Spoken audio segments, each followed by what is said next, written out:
दोस्तों नमस्कार। मैं पंडित अनिल मिश्र राष्ट्रीय कल्चर से आज गंगा दशहरा के अवसर पर, जैसे कि मैंने आपको पहला एपिसोड बना के बताया कि गंगा का अवतरण किस ढंग से हुआ, उसी क्रम में एक अनोखी घटना और भी हुई है गंगा दशहरा के दिन। देखिए, जब से ये संसार बना है तब से लोगों में जागृति पैदा करने के लिए संत हमेशा आते रहे, लेकिन संतों में की जो कैटेगरीज अलग अलग रही। कुछ संत ऐसे थे जो सिर्फ ब्रह्मचारी बनकर और कंदराओं में तपस्या करके मोक्ष की बात करते रहे, उसी की प्रेरणा देते रहे, और बहुत अच्छे तपस्वी भी निकले हैं, कोई शक नहीं इसमें, और मोक्ष प्राप्त भी कर लिया, वो भी हमारी प्रेरणा स्रोत रहे। लेकिन कुछ ऋषि ऐसे भी रहे जिन्होंने कहा कि नहीं, आप मोक्ष की चिंता क्यों कर रहे हो? अरे आप उस ईश्वर से को छोड़कर तो यहां आए हो, यहां से ईश्वर के पास आपको जाना है। आप ये आने जाने को क्यों आप एक बहुत बड़ा बोझ मान रहे हो? उन्होंने डेफिनेशन दी अर्थ धर्म काम मोक्ष की, कि जिसने भी प्राणी ने इस पृथ्वी पर जन्म लिया है उसको इन 4 प्रकार के कर्मों को करके मोक्ष प्राप्त करना है, और ये बड़ा कठिन काम है। कहावत है कि साची से न जग चले, झूठे मिले ही न राम, का रहीम कैसे करूं गाड़े दो ही काम। ये कलयुग की डेफिनेशन है। तो इसी को बैलेंस करने के लिए हमेशा ऋषि मुनि आते रहे हैं, लेकिन इसको बैलेंस करने की और आपके अंदर की बुराइयों को आपको जानने कर उसको समन करने के लिए एक ऐसी आदि शक्ति का परिचय आज गंगा दशहरा के दिन हुआ है, जिसको हम कहते हैं मां गायत्री। गायत्री, मां गायत्री के अर्थ का ही अर्थ समझ लीजिए कि अगर मां गायत्री को, इसको पहचानने को मैं आपको थोड़ा सा डेफिनेशन देता हूं कि अगर मां गायत्री आपके अंदर प्रवेश करेंगी तो आपकी अशुद्धि, यानी जो कलयुग के आप जितने भी धत्कर्म करते हैं वो अपने आप बाहर निकलेंगे उनकी आराधना से। लेकिन और उल्टा समझ लीजिए कि अगर आप का थर्मामीटर, जीवन का थर्मामीटर, उस थर्मामीटर में अगर झूठ पाप भ्रष्टाचार ज्यादा है, भले आप कितने भी संपन्न हो, इसका मतलब यह है कि आपके अंदर गायत्री का प्रवेश हुआ ही नहीं है। और उसका प्रवेश नहीं होने का मतलब यह है कि ना आपको कोई आध्यात्मिक लाभ मिलेगा, ना मोक्ष मिलेगा, ना जो संपत्ति आपने या जो भी चीजें आपने सुख के जो साधन इकट्ठे किए उसका कोई फायदा मिलेगा। ये गायत्री का भाव है। जैसे उदाहरण के लिए मान लीजिए आपने एक फॉर्च्यून गाड़ी ले ली। अब गाड़ी तो आपने ले ली, साधन पैदा करके लिए आपने। अब वो संसाधन कितने शुद्ध थे क्या अशुद्ध थे, इसके ऊपर से गायत्री माता का इम्पैक्ट चालू हो जाता है। अगर आपने जो है सिर्फ अपने जो अच्छी कमाई का साधन से अगर वो फॉर्चून ली है तो आपको संतुष्टि मिलेगी और आप उससे उसको उसी से आप संतुष्ट रहेंगे। ठीक है यार, हमने अपने जो भी गाड़ी लेना था ले ली। लेकिन गायत्री माता नहीं है और अशुद्धियां हैं तो आपको वो क्या करेगी? सबसे पहले आपका शान का सिंबल बनाएगी, आपकी हैबिट का सिंबल बनाएगी, किसके बगैर, फॉर्चून के बगैर अनिल मिश्रा कुछ नहीं, बेकार हो गए। तीसरा, आपको बार बार और इससे बढ़िया चीज के लिए आपको उस तरफ डाउनफॉल में लेके जाएगी। जितने संसाधन है हमारे जीवन को सुखी करने के लिए है केवल। लेकिन आप देखिए कि एक फॉर्चून लेने के बाद में आदमी को शांति नहीं मिल रही है। 2 साल बाद उसको गाड़ी बदलना है, फिर उससे बढ़िया गाड़ी लेना है, फिर उससे बड़ा महंगी गाड़ी मिलना है। ऐसे सैकड़ों उदाहरण है संसाधन के, सैकड़ों, एक नहीं, एक मैं आपको सिर्फ गाड़ी का उदाहरण दे रहा हूँ।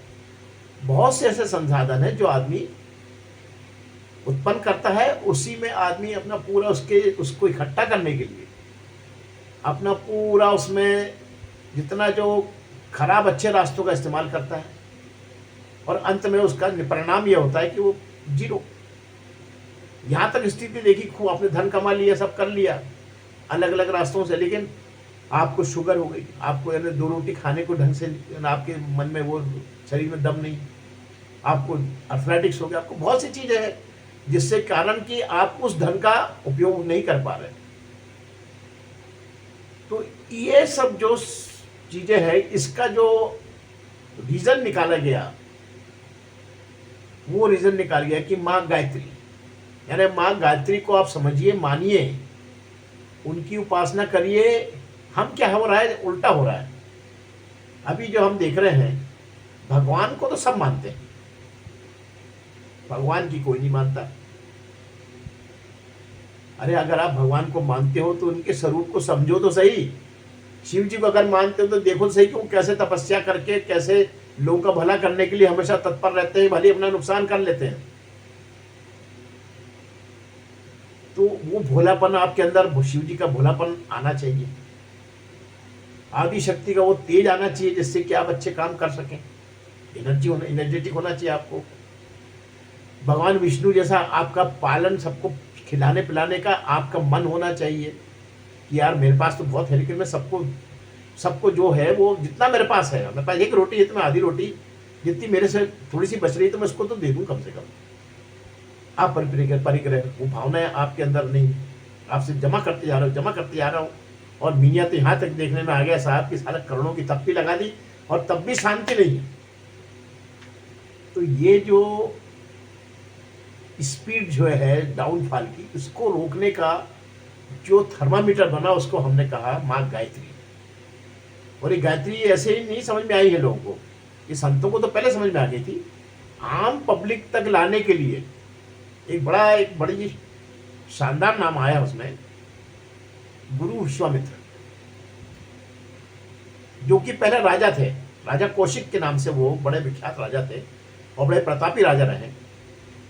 और उनकी एक छोटी सी कथा बता देता हूँ साथ में, कि वो एक बार आखेट के लिए निकले और उनका जो भाग्य था उदय हुआ, और वो गुरु वशिष्ठ के आश्रम के पास पूरे सैन्य बल के साथ आए थे। सैन्य बल बहुत बड़ा था उनके साथ। तो वशिष्ठ ने उनका स्वागत किया। तो विश्वामित्र ने कहा कि हमें आगे जाने दीजिए, हमारे साथ बहुत काफ़ी भी सेना है, हम विंध्य से लौट रहे हैं, तो आपका प्रणाम करने आए हैं। हमने कहा नहीं, आप आए हैं, आप लोग स्नान करिए, खाना खाइए। बोले साहब यहाँ पे व्यवस्था कहाँ रहेगी?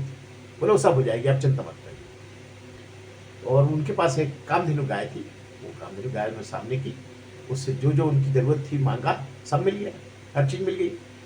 भोजन से लेकर, नाश्ते से लेकर, खाने पीने की चीज़ों से लेकर, जो चीज़ें की ज़रूरत थी उनके मेहमानों को, सबको उन्होंने क्षण भर में दे दी। वो देखकर कौशिक चमत्कृत हुए। उन्होंने कहा इस साधु के पास इस गाय का क्या काम है यार, हमारे पास, राजा के पास रहे तो हम तो जमीन सबका, गरीबों का भला करते, सारा मैनेजमेंट बढ़िया हो जाए। तो उन्होंने गुरु शिष्य से कहा कि आप ये हमको ये गाय आप हमें दे दीजिए। विशिष्ट ने मना कर दिया कि नहीं, ये तो देव गाय है और ये इनकी सेवा करना आसान नहीं है, आप लोगों के राशि लोगों के बस का नहीं है। उन्होंने खूब समझाया विशिष्ट ने कि भाई देखिए, ये आपके लोगों के लिए नहीं है, ये आपको कर्म करने के लिए बुला है, आप कर्म से राजा बने हैं, आपका कर्म है कि प्रजा को सुखी रखने के लिए आप उसके संसाधन पैदा करें, उससे करें आप। ऐसे मतलब ये चमत्कार से आपका जिंदगी नहीं चलेगी, ये चमत्कार से हम लोगों के लिए है और हम लोग भी इसका इस्तेमाल थोड़ी करते हैं। जैसे आप जैसे कभी कोई आया तो आपकी सुविधा के लिए हम उसको उपयोग करते हैं, हमारे उपयोग के लिए हम नहीं करते हैं इसको। तो वो उनको बात कौशिक को समझ में आई नहीं। उन्होंने कहा नहीं, ये तो मैं लेके जाऊंगा। युद्ध हुआ तो तब उनको वशिष्ठ जी का असली परिचय मिला। ये बाबा जो सीधे से भिखारी दिख रहे थे, उन्होंने एक से तेजस्वी अस्त्र शस्त्र निकाल के और अकेले ही पूरे इनको सबको जो है बिल्कुल सरेंडर करवा दिया। तब पराजित होकर जब कौशिक वापस लौटे, तब उन्होंने सोचा कि यार ये ऐसा क्या था इनके पास जिसके कारण ये भिखारी इसको मैं समझ रहा था, उसने मुझे हरा दिया।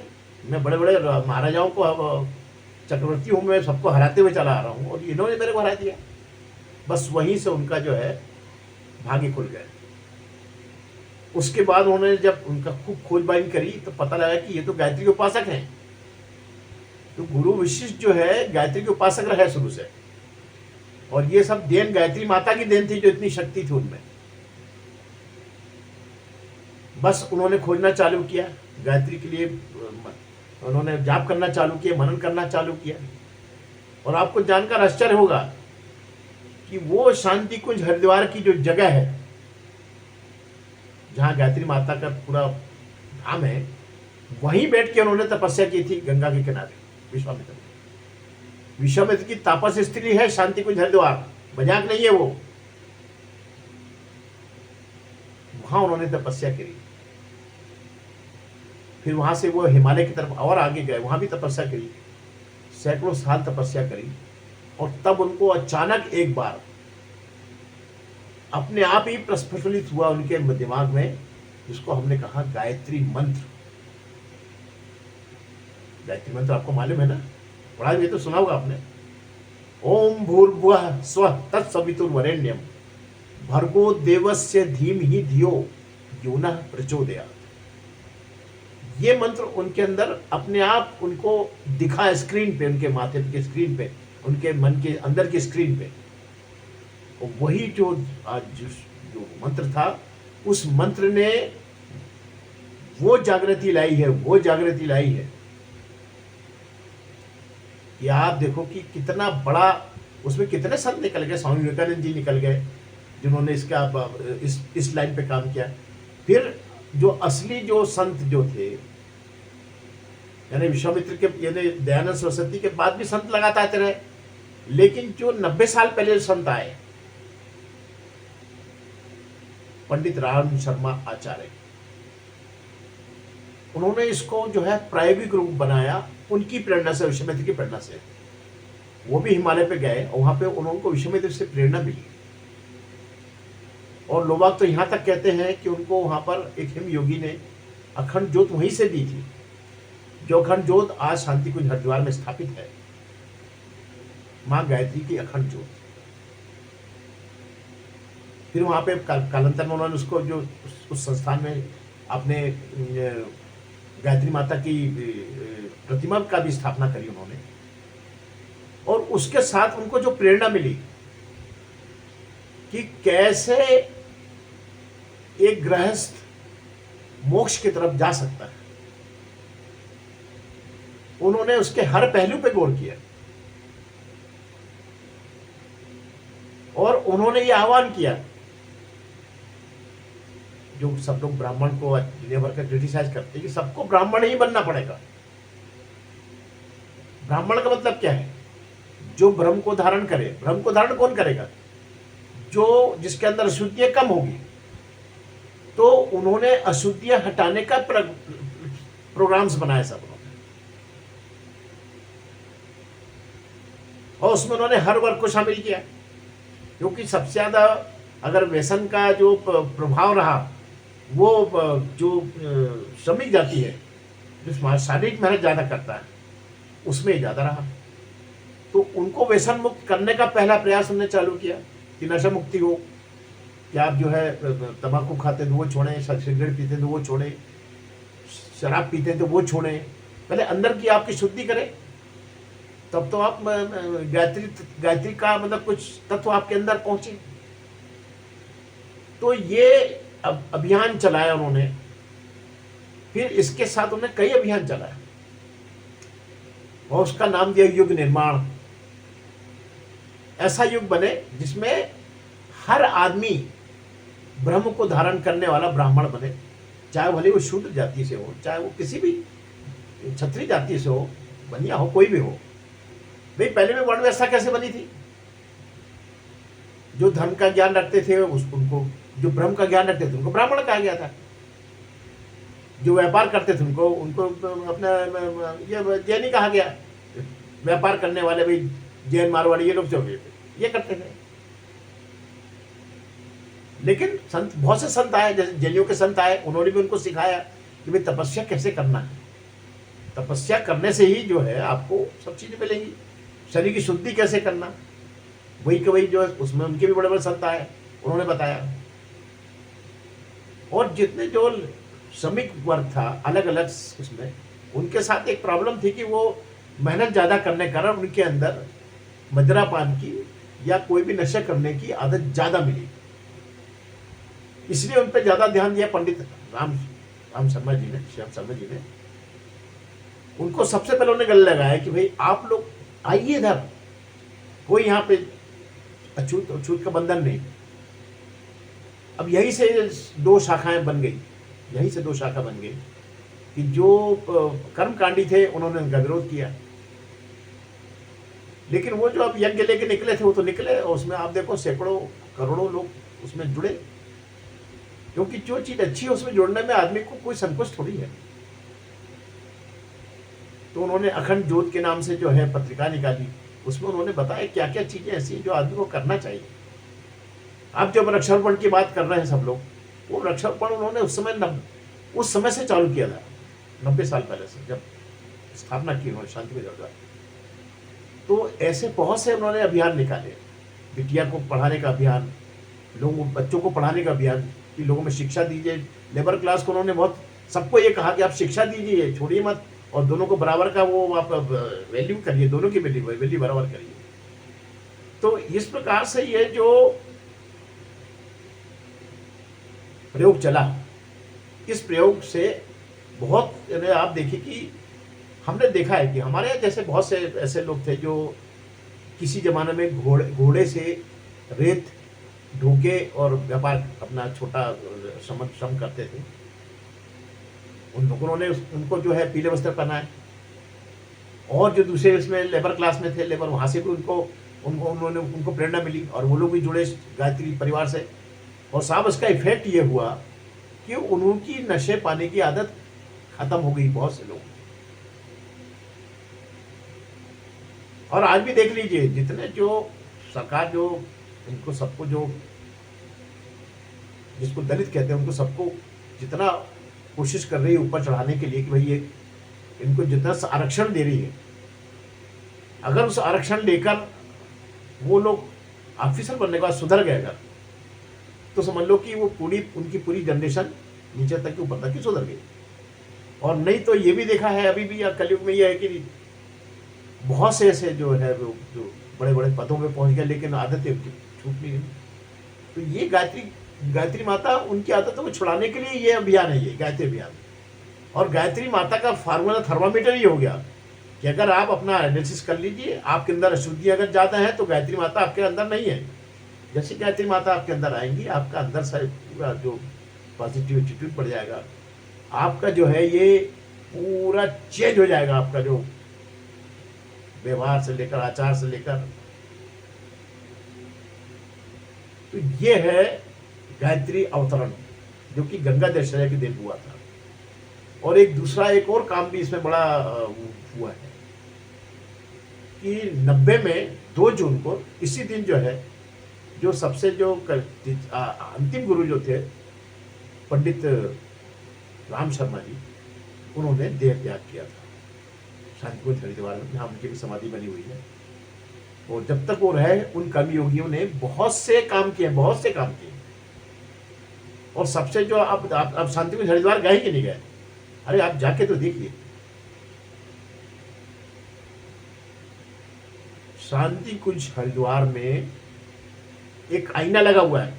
मैं यहां से स्टार्ट करता हूं, आपको शांतिकुंज हरिद्वार घुमाने के लिए कोशिश करता हूं, जिसमें आप अपना चेहरा देखिए और मनन करिए कि ये 7 ऋषि हैं, 7 ऋषि जो हैं, इनमें से आप किस प्रकार के काम आप कर रहे हैं। शांतिकुंज हरिद्वार में 7 ऋषि जो हैं, गुरु विशिष्ट, भगवान परशुराम और विश्वामित्र जी, चारक, और अपने क्या कहते याज्ञवल्क्य, भागीरथ जी, वाल्मीकि, इतने जो है 7 ऋषि के मंदिर बने हुए हैं। अगर वहां आप जाएंगे शांति कुंज हरिद्वार, मेरा एक एपिसोड दो एपिसोड इसके पहले बने हुए हैं शांति कुंज हरिद्वार के। अगर आप राष्ट्रीय कल्चर को सब्सक्राइब कर लेंगे यूट्यूब पे, तो आप उस जब लिस्ट देखेंगे तो उसमें आपको शांति कुंज हरिद्वार के 2 एपिसोड मिलेंगे, जो वहाँ पे हमारे जो परम मित्र थे खंडागले जी, उनके मदद से हम लोगों ने वहाँ का पूरा वीडियो बनाया है वहाँ के, जिसमें हमने अखंड ज्योति के भी दर्शन कराए हैं, गायत्री माँ की प्रतिमा के भी दर्शन कराए हैं, सप्तऋषि मंदिर के भी दर्शन कराए हैं, और जितने भी वहाँ के जो ध्यान केंद्र हैं सबके हमने उसमें एपिसोड उसमें बनाए हैं। तो आप अपने पहली बात तो ये, आप जो है अगर राष्ट्रीय कल्चर को सब्सक्राइब करके पहले हमारी लिस्ट में जाइए, उसको भी देखिए। तो मैं आपको बता रहा था कि शांति कुंज हरिद्वार में अगर आप जाते हैं वहाँ पर, तो वहाँ पे आपको 1 हफ्ता या 15 दिन के लिए आप वहाँ पे अपना ऑनलाइन जो है आप बुक कर सकते हैं। आप वहाँ सीखना चाहते हैं कुछ तो, और आपको वहाँ सुबह 4 बजे से वहाँ तपस्या शुरू होती है। उस तपस्या के आप जिस नेचर के हो उस प्रकार से वहाँ के लोग जो बड़े बड़े विद्वान लोग हैं वो आपका उसमें सिलेक्शन करते हैं कि आप किस लायक हो। अगर आपका यज्ञ में इंटरेस्ट है तो याज्ञवल्क्य मुनि के पास वाले उसमें ब्रांच में आपको भेजेंगे। अगर आप लोगों में आदिवासी लोगों में काम करना चाहते हैं तो भगवान परशुराम के पास भेजेंगे।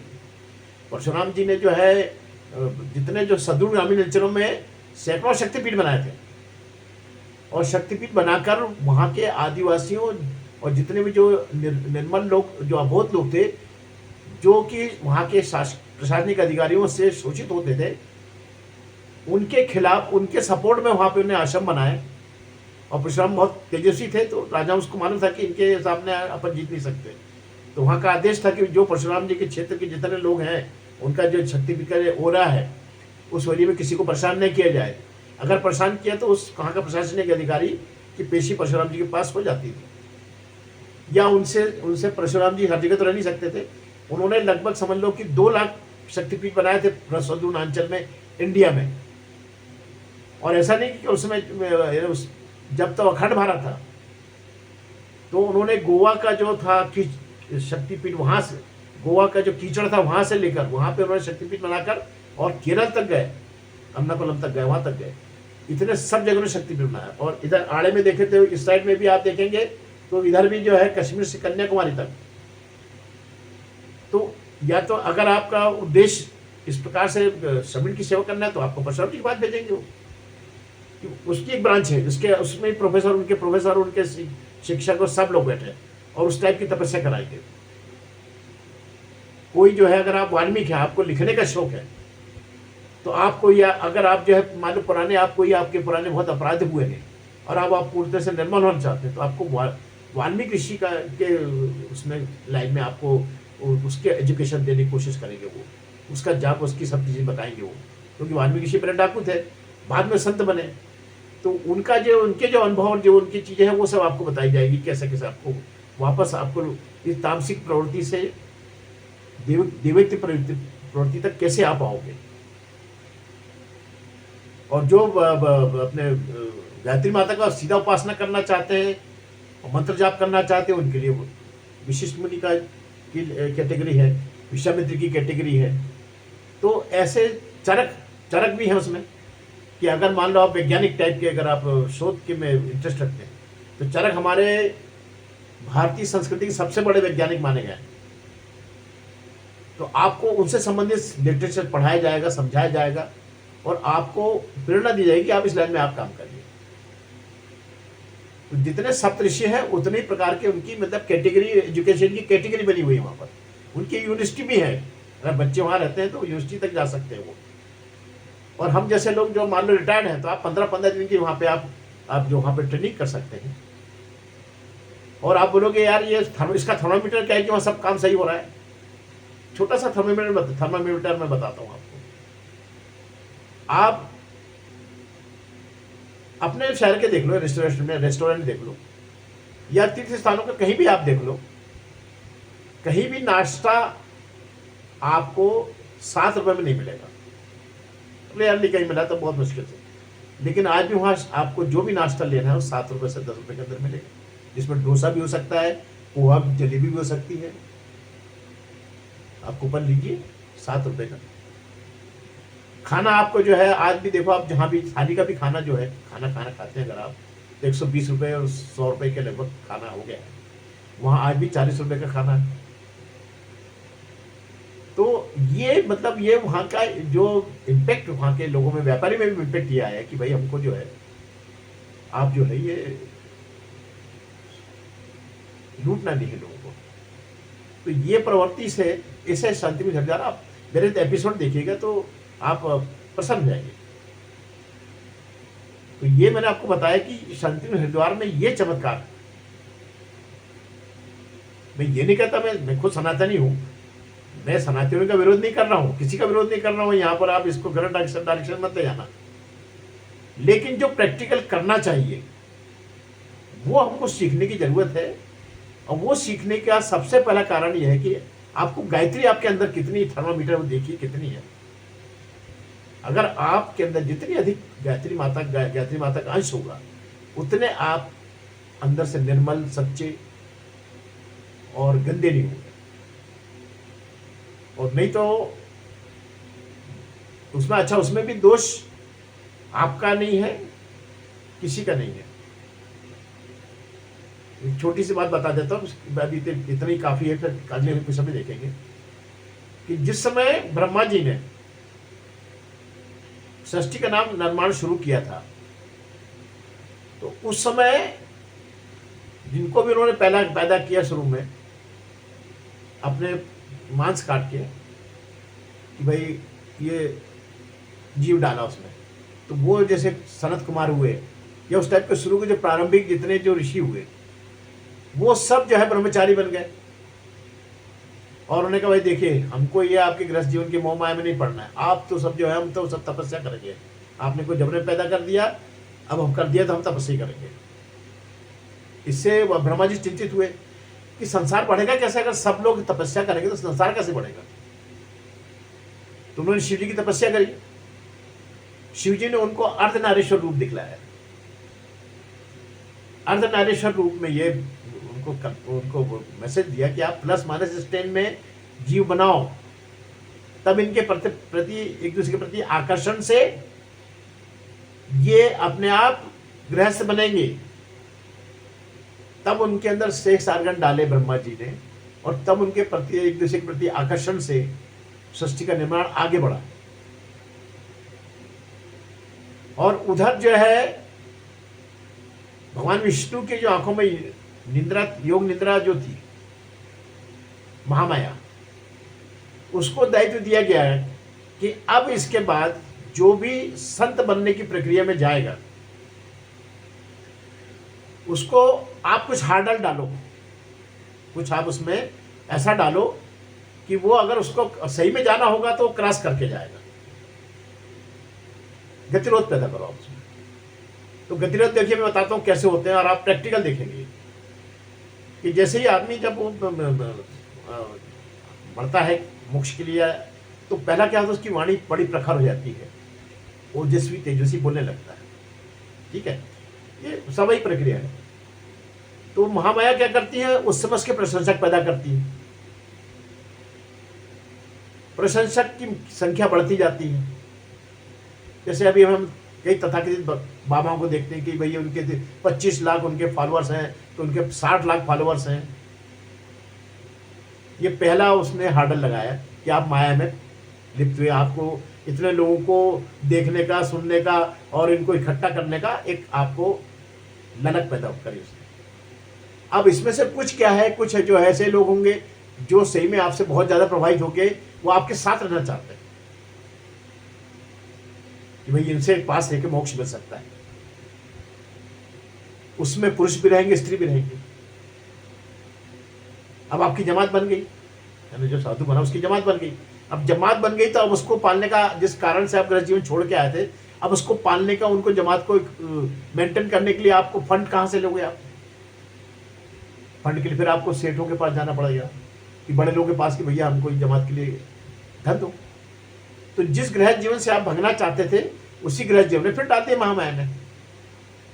ये हर्डल है। दूसरा हर्डल ये कि उसमें कई ऐसी जो युवतियां आएंगी जिसके जो आपके इस ओजस्वीपन से आकर्षित होके आपको अलग दृष्टि से देखना चाहेंगी, और जब आप नहीं देखना चाहेंगे तो धीरे धीरे जब उनका इम्पैक्ट पड़ेगा तो इम्पैक्ट से आपका भी मन थोड़ा सा डोल सकता है। और देखें हमने कई बाबा को देखा कि ऐसा हुआ है।